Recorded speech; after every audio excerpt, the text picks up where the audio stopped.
યુદ્ધમાં આખું યુદ્ધ જીતી ગયા પછી અભિમાન આવ્યો કે મારાથી શ્રેષ્ઠ ભગવાન કૃષ્ણ ભક્ત કોઈ હોઈ જ ના શકે. ભગવાન કૃષ્ણને ખબર તો પડી ગઈ કે અર્જુનને અભિમાન આવ્યું છે. અર્જુન મારો સખા છે, જો હું એનો અભિમાન તોડીશ નહીં તો એનો મિત્ર નહીં કહેવાઉં. અર્જુનને સાથે લઈને ભગવાન નીકળે છે, સાધુનો વેશ ધારણ કર્યો છે. આગળ જતાં એક મયુરધ્વજ નામનો રાજા છે, તેનું રાજ્ય આવે છે. ખૂબ દાની છે, ખૂબ સંત મહાત્મા સાધુ બ્રાહ્મણોને જમાડે છે. કહ્યું કે આમાં આવો પધારો, મારું ત્યાં ભોજન કરો.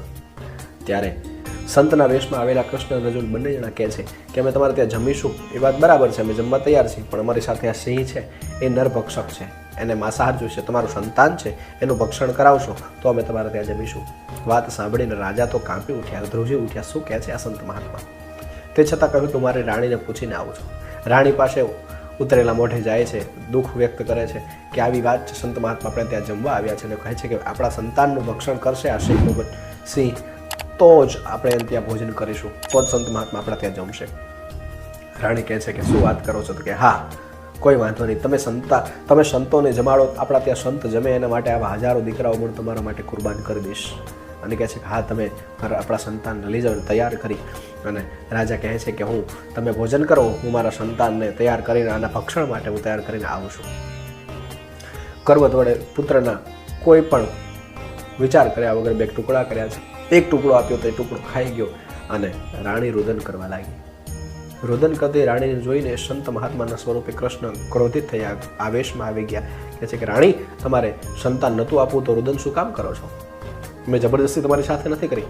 અને આવેશમાં અડધું ભોજન મૂકીને ઊભા થઈને જવા માંગતા હતા. અને અર્જુનને ખબર પડી કે આ બધી જ જે રચેલી માયા જે છે એ કૃષ્ણએ મારા અભિમાનને તોડવા માટેનો પ્રયત્ન કર્યો છે, તોડવા માટે જ બધું કર્યું છે. અર્જુન ભગવાનના ચરણમાં પડીને કહે છે પ્રભુ, એને ક્ષમા કરજો, માફ કરી દો. હું સમજી ગયો તમારી આખી ઘટના શું કહેવા માગો છો તમે. હું આખી લીલા તમારી સમજી ગયો. પરમાત્મા તમે મારા અભિમાનને તોડવા માટે થઈને આ બધી ક્રિયા કરતા હતા. પ્રભુ પરમાત્મા હવે હું સમજી ગયો. હું જે માનતો હતો મારાથી શ્રેષ્ઠ ભક્ત કોઈ ના હોઈ શકે, પણ આજે ખબર પડી તમારા મારાથી શ્રેષ્ઠ ભક્તો પણ આ દુનિયામાં તમારા ઘણા બધા છે. અર્જુનનો અભિમાન તૂટી ગયો એટલે ભગવાન આવી અને બૂમ પાડે છે. એના સંતાનને, મયુરધ્વજ નામના રાજાના સંતાનને બૂમ પાડે છે.